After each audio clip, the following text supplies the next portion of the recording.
Welcome, everybody, to Hooked on Sports here on Apple Podcasts and Spotify and wherever you get your podcasting streaming services. My name is John Flynn, and thank you so very much uh, for listening or watching episode 408 of the Hooked on Sports podcast. And we have a lot to get into in today's episode. We're going to get into some of the things that transpired with in Major League Baseball or since I last talked to you. I'll get into the problems with the Yankees and the Angels and the play of the Mets and Phillies. We'll get into the Stanley Cup playoffs. We have a game 7 on Monday night, and then then the conference finals in hockey begin on Wednesday, and so it's going to be it's all the way around. But the conference finals are set, and became clear after OKC eliminated the Lakers. The Knicks after the Knicks dispatched the Sixers in clean order. We were just waiting on their opponents for a few days. And the San Antonio Spurs, after losing that game 4, Victor Wembanyama was wound up not being suspended for the ejection he had on where he elbowed Nas Reed in game 4. I told you, so he never it was he should not have been suspended. He wasn't, and the Spurs went on to win games 5 and 6 in pretty convincing fashion to eliminate Minnesota. And this Spurs team, I mean, they've just been so unbelievable all year, and the things that they've done, the talent they've assembled, and the play of Victor Wembanyama has just been off the charts this year as the defensive player of the year. So we got the Spurs. I mean, I believed it was going to be San Antonio in 6, but I just think that Minnesota was just ran out of gas, and that's just the way how the cookie crumbled there. So we got San Antonio and OKC in the Western Conference Finals, and then I think and obviously the surprise of round 2 was the Cleveland Cavaliers upsetting the top seeded Detroit Pistons, knocking them out of the playoffs, and they advanced to the Eastern Conference Finals to take on the Knicks. And look, I'm gonna tell you that until the Cavs won Game 5, and I was surprised that they did, as in that I just knew that Detroit, even in um in this type of series, that I just thought Detroit had too many holes. They didn't have enough scores to complement Kate Cunningham. They didn't have, and I think what really transpired toward the end of the series was not getting to, was allowing the opponent to get to the free throw line. So you had that, and you just had the turnovers, which added up, and now you're seeing the Cavs move on to the conference finals. So, and look, I think the Detroit winning 60 games and being the 1 seed, what was definitely a big accomplishment for them, because Detroit was the number 6 seed. I think they had won like around 45 games last year, and now. This year they went up to 60, so you definitely think the signs are there for Detroit to eventually become to become a perennial championship contender. But I think you kind of have to wonder, though, about Kate Cunningham, and I think there's going to be some questions about whether he can elevate the Pistons to the level that the Pistons hope they can have him elevated to, which is to win a championship and bring special basketball back to Detroit for the first time in a generation. So, it, and Cade's played in 3 playoff series in his career that he's lost to a 3 seed Knicks team. So he won a 7-game series against the 8th seeded Magic. And they needed to overcome a 3-1 deficit just to get by game 7.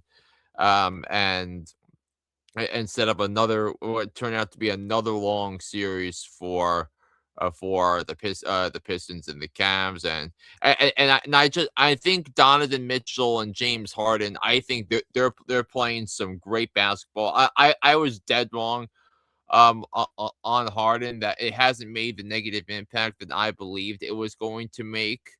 And I'll just put up some of the numbers from Game 7 last night that I think really hit home.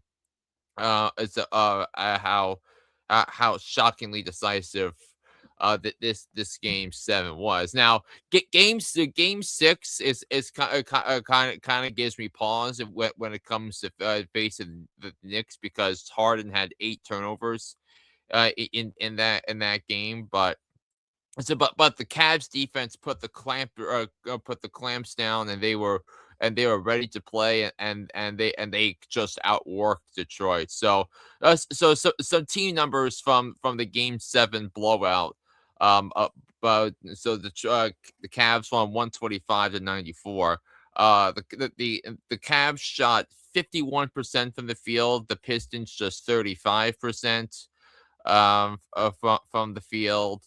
So the Cavs had 15 more free throw attempts than the Pistons. They had 50 rebounds, 50-41, 14 offensive rebounds, 31 assists for Cleveland to 21 for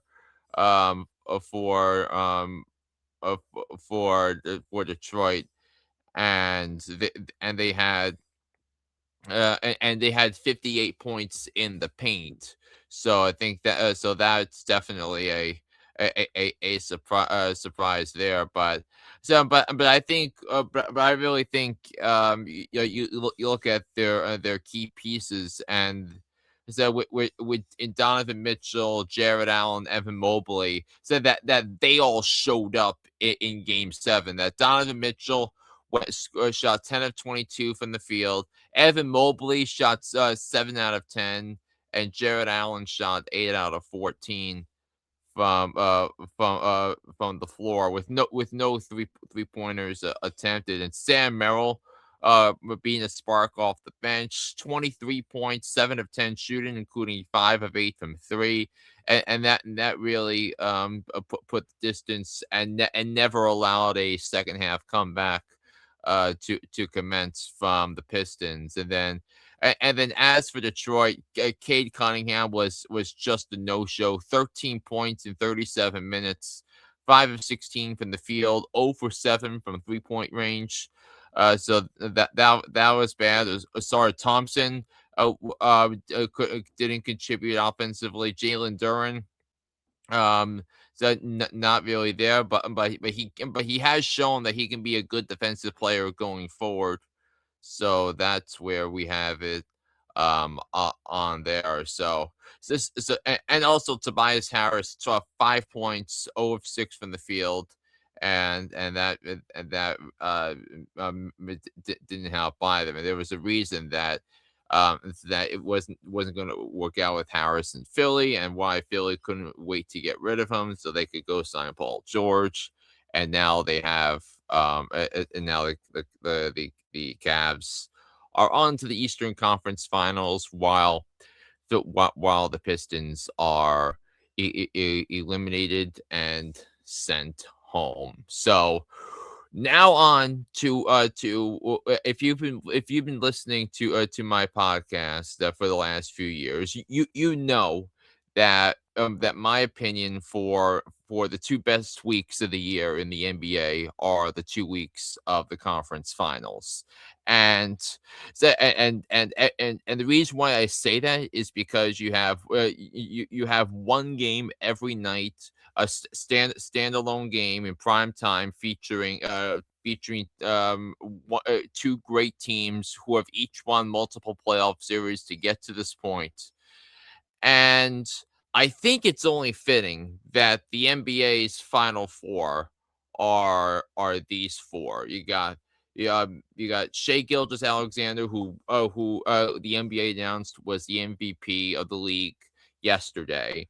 You have the San Antonio Spurs, who won 62 games during the regular season. So you have yeah. So the first time since the 1998 finals between Chicago and Utah, where you have 2 teams that have won more than 62 games, 62 or more games during the regular season. And I think that's going to be a superb series. And I think there's so many storylines and subplots you might thinking about, but I just think the synergy and the cohesion that these 2 groups have demonstrated on a nightly basis throughout the course of the last 7 months have just been outstanding. And you could when you think of Shea, when you think of Chet Holmgren, Isaiah Hartenstein, um, so among others, and it is expected that that the Oklahoma City Thunder are going to get Jalen Williams back from injury this weekend for game 1 on Monday night. So I think it's going to obviously a huge boost, and I think uh, uh um uh, and why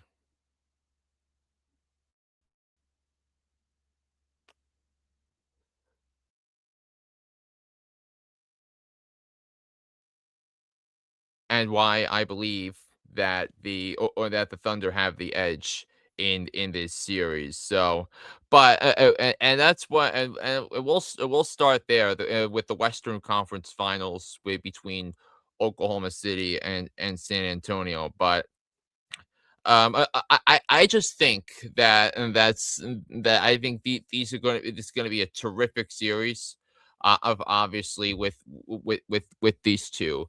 But I think some of the inexperiences of for San Antonio, I think are going to play a role in the outcome of this series because there's definitely a belief that San Antonio was there, and it wouldn't surprise me if this is a perennial conference finals matchup. But look, I do think there are ways where San Antonio can match up with Oklahoma City, and I think it's just the defensive presence of Victor Wembanyama that I think really is going to help out here. Um let's see, but I also think you have to look really into um other factors in the series. So the coaching, I think you have to give the advantage to Dagnall there on that for OKC. But San Antonio, I mean, because I know Wemby is the talk of town in San Antonio, but San Antonio's guard play are especially defensively, I think can be able to make this a super competitive series. I think this is and really a testament to the growth and development of Wembanyama in previous years, and how he's been developed overseas and putting a lot of emphasis into practice and fundamentals, it's showing up more here. So I think this is going to be a great series. I think this will be decided in 6 games. some, but it's a but I think in this series, I think this is going to be more about Jalen Williams and the impact that he had on Oklahoma City when they won a championship last year. When other teams put their best guy up against Shea, that he really took his game to another level. I think you looked at what or how he did in the conference final last year against the Timberwolves, and I think that really hits home the things about that. But I will say the impact that AJ Mitchell made for Oklahoma City in the presence in replacing Jalen Williams for the last few games is just really hits home. So the brilliance of Sam Presti um in Oklahoma City and it's in building such a deep, versatile, and competitive roster year in and year out. So this is going to be absolutely terrific. So I got OKC in 6. I think this I think Jalen Williams is going to play a big role in this, as I said, and I think that's where I think this is going to wind up being. So OKC in 6 is my pick, and now we come to the Knicks and the Cavs, and the Cavs coming off back-to-back grueling 7-game series wins against the Raptors and the Pistons. And now you have a lot of intriguing storylines in this series as well. That I think in terms of the play on the field on the court, you have Donovan Mitchell against Jalen Brunson, because you go back to the 2022 offseason where a lot of smart people believed that Donovan Mitchell was going to get traded from the Jazz to the Knicks. That summer, it did not happen. They saw the Knicks went and signed Jalen Brunson instead, and and that really hits home a big dynamic about that, because Donovan Mitchell's dad, he works nearby Madison Square Garden with the Mets organization in Flushing. So so I think you kind of have that factor. Yeah, you also think it's going to be a terrific matchup individually with Karl Anthony Towns against the likes of Jared Allen and Evan Mobley, who are superior defenders. So everything the Knicks did to allow Karl Anthony Towns to facilitate the offense, it wasn't really tested against Philadelphia because of the two blowouts and not really being able to and the Sixers not really being able to stop Mitchell Robinson either. But now I think you're gonna have a better test of whether this will hold up against a competitive Cavs team. So I believe this is gonna be gonna be a terrific series. Kenny Atkinson is a tremendous coach. I think because I think the Cavs hiring Kenny Atkinson a couple years ago changed the fortunes of the franchise, as well as the current roster construction, and you also can't forget about James Harden as well. But the Cavs have a lot of playoff experience on the roster, and I think with the combination of the Cavs playoff appearances in the last couple of years, plus what Donovan Mitchell brings to the table, what James Harden brings to the table.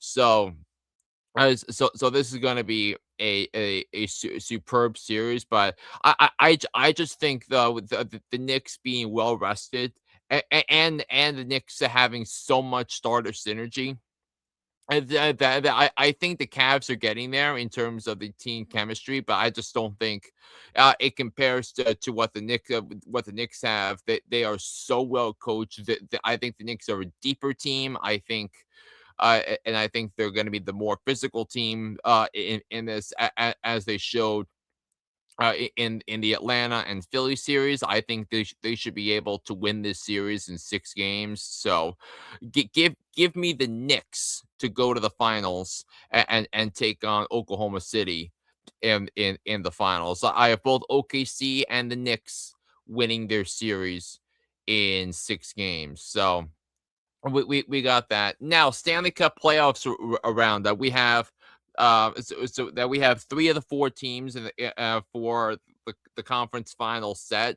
We Carolina is going to await the winner of the Sabres and the Bruins, game 7 on Monday, and then it was decided we got the Vegas Golden Knights. They'll be taking on the Colorado Avalanche in game 1 of the West Final starting on Wednesday.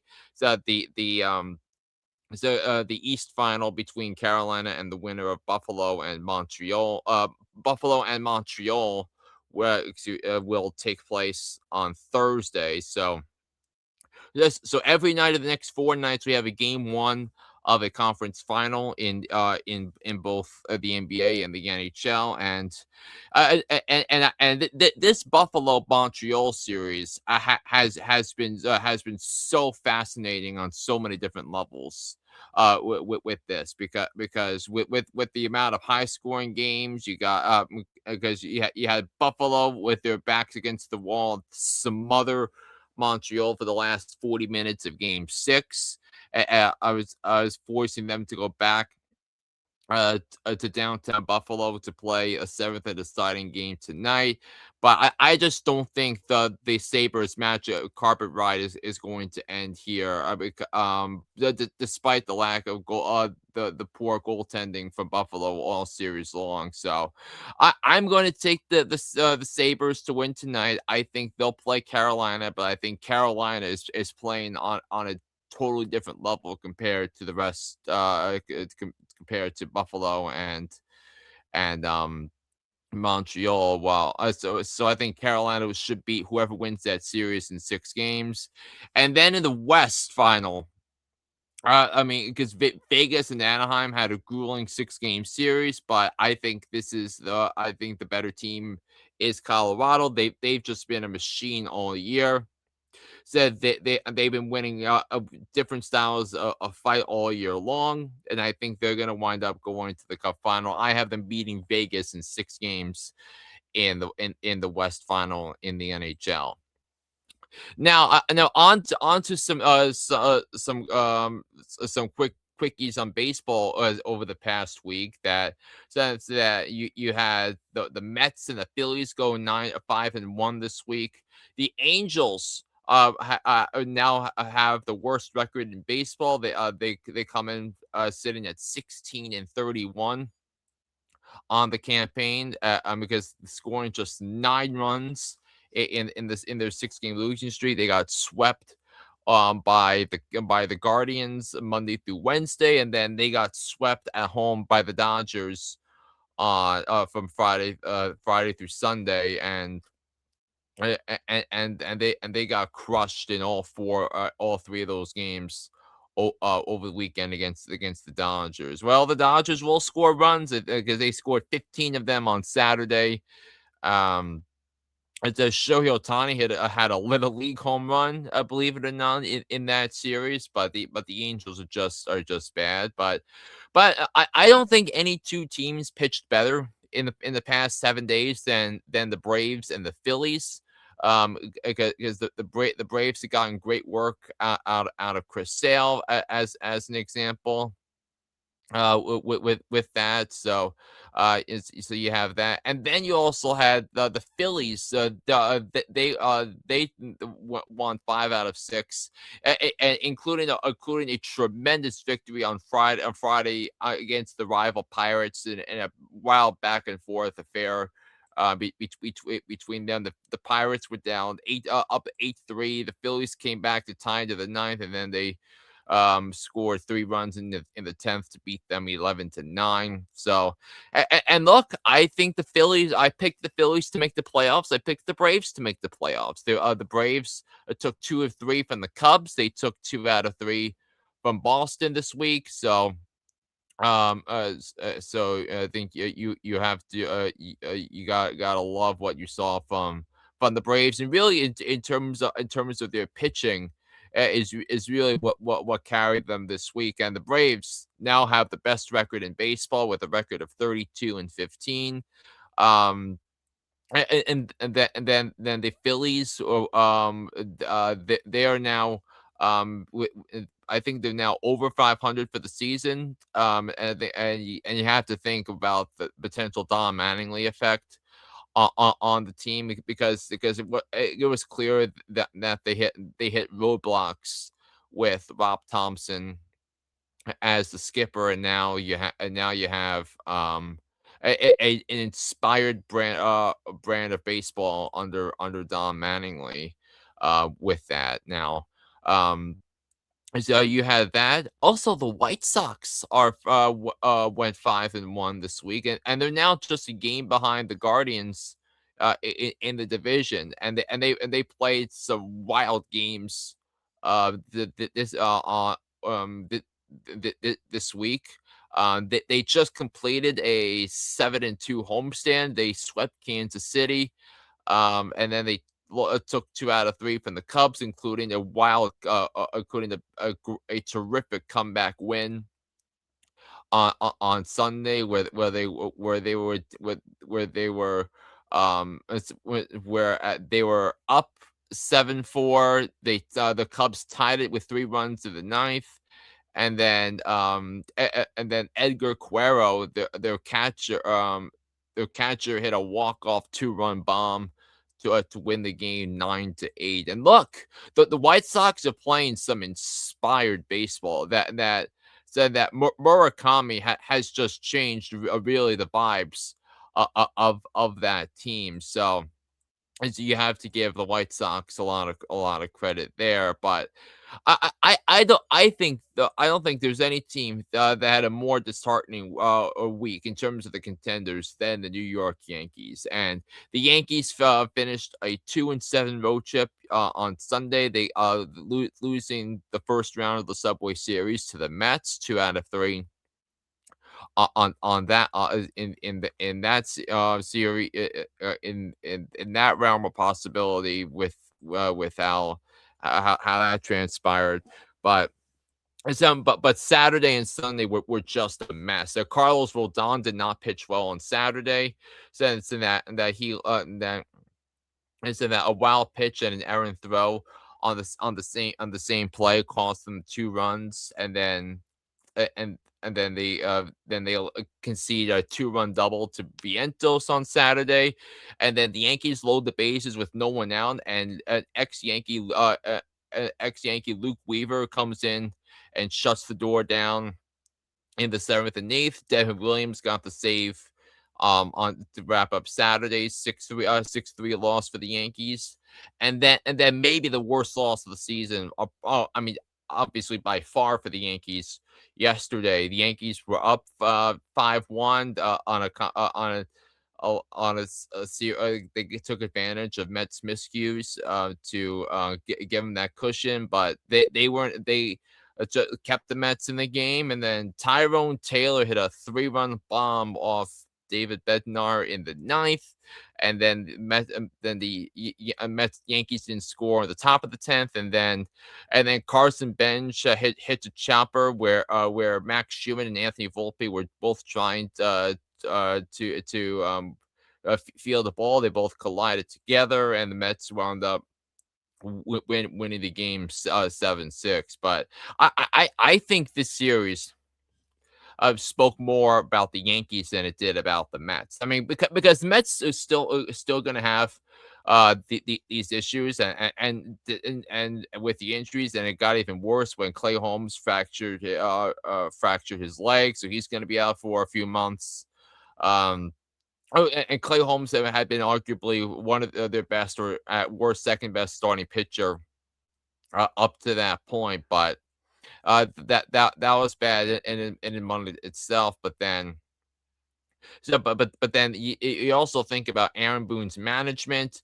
In the game, he took out a starter too early. He threw just 64 pitches, and in not even 5 innings. You had and then you had a Yankee bullpen that struggled minorly all weekend, um and you got to think about the offseason strategy here for Brian Cashman, that he had Luke Weaver and Devin Williams as free agents at the back end of their bullpen last year. They both left to sign the Mets. So both of those pitchers combined to throw 4 scoreless innings in the 2 wins on Saturday and Sunday against the Yankees. And yes, if that's bad enough, and the Yankees, I think they kind of got exposed, really, maybe as perhaps as frauds, because they're now 3 games behind Tampa in the division, and they have a weak bullpen. That they don't have a trustworthy manager, and it really hits home, the residue of poor design, and why I believe this is going to be another early playoff exit when it gets to that point for the Yankees. So I mean, as good as Bellinger's been, Ben Rice has been superb. He hit his 15th bomb of the season, on Sunday, in the loss on Sunday, which actually got the game started. Um, so with all that, so that's been a mess, in and among in and among itself. So that's been a bad job, really, overall, by the New York Yankees, in what they were and what they were able to do there. So and also, what's also interesting is that, um is if I can find the stat, I think, if I can find this stat here, because I know it's actually pretty jarring, but um s- but I mean, because I know there was like a wild stat out there, on that. But the thing I saw is that the Yankees are 1-8 this year, against teams over 500, and maybe it also could be because of how weak the American League has been this season. But really, the Yankees' inability to get wins against quality opponents, that said that they're 1-8 this season. Their one win has come against the Athletics. And then the other 2 series against winning teams they played so far, they got swept in Tampa and they got swept in Milwaukee. At the start of the road trip they just finished yesterday. So you have to think about the Yankees, and really maybe, not seeing them as a real contender, yet. Although, nobody really in the AL has stepped up, really, because Toronto's been bad, Boston's been bad, Baltimore's been bad. You kind of figured that, saying that these teams would be viewed as contenders. They have not performed up to their level. I say you see that you have a couple of teams in the AL Central that are just over 500, and then in the AL West, the Athletics are your first place team with a record of 23-23. So that's the story there major for baseball. And then finally, I kind of think that, so actually, 2 things to note for, before we wrap up. Aaron Rai wound up winning the PGA Championship this week, and his gloves. But Aaron Rai was exceptional on Sunday. That he was right in the middle of everything, but he got that he scored an eagle in round 9, and then on hole 9, and then he had a terrific back 9 to finish a three stroke to win by 3 strokes in the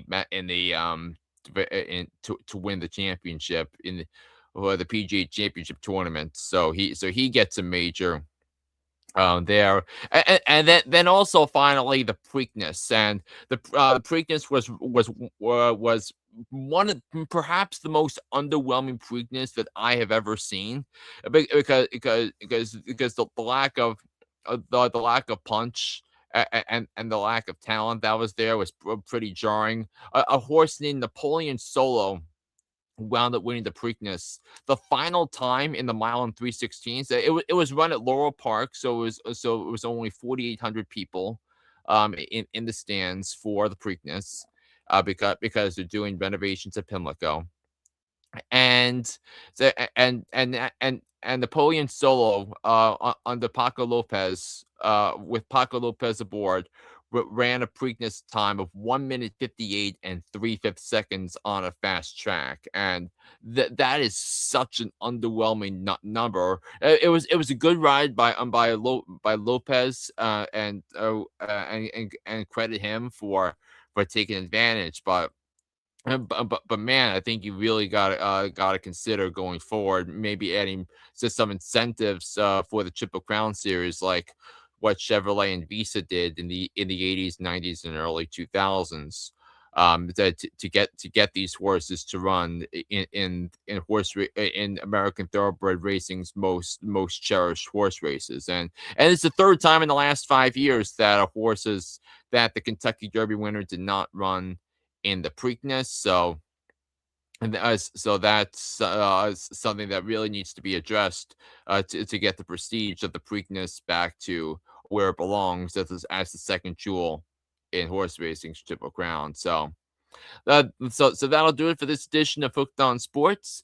My name is John Flynn. Make sure you follow and subscribe to this podcast wherever you may be. So until then, this is me saying so long. I'll be back here on the podcast next week. Take care, everybody, and so long.